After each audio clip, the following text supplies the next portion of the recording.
Let's talk about expectations, because expectations creep up in many different forms and formats in a relationship, but they can also be a noose around the neck of the person that you are having a relationship with, but not just their neck, yours as well.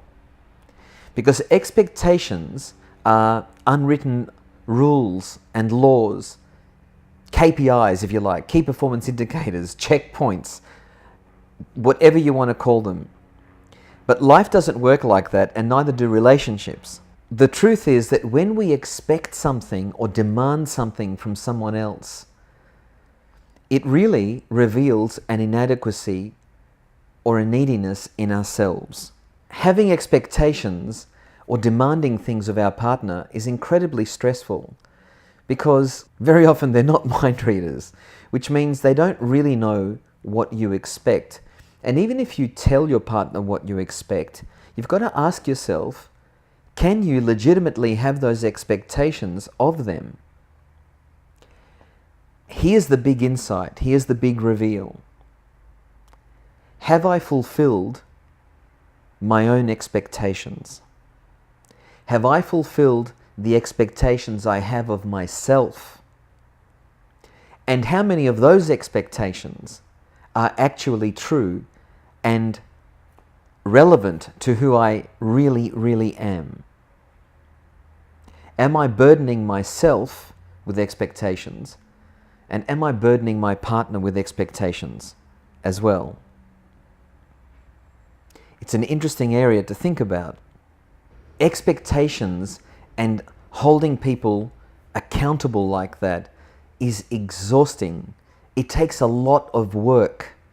And when you think about it, using a simple economic model, say return on investment, the return on investment of your time for the amount of energy you're putting in to hold people to those expectations, or to hold your partner in a relationship to those expectations, is it really giving you the return that you want?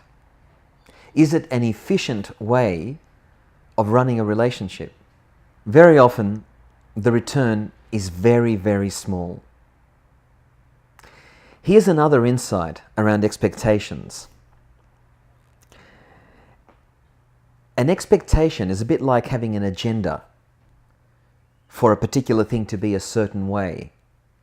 So what that does is it kills your ability to be present in the moment of the things that are happening in your relationship. So if you're constantly holding someone accountable to a thing, whatever that thing is, then the energy, the distraction, the energy that what you're doing to put yourself in that space doesn't allow you to be in this space over here where something fantastic may be happening in that moment. And you're missing out on the things that would balance out the perceived lack in your relationship. And that's very, very important, because we're all guilty of that to some degree. It's a very common issue.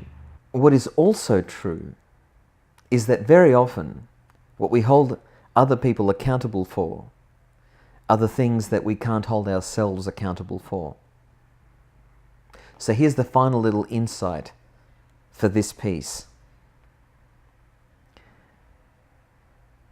Am I expecting of others what I won't or can't or don't think I can give to myself? Let me know what you think in the comments below.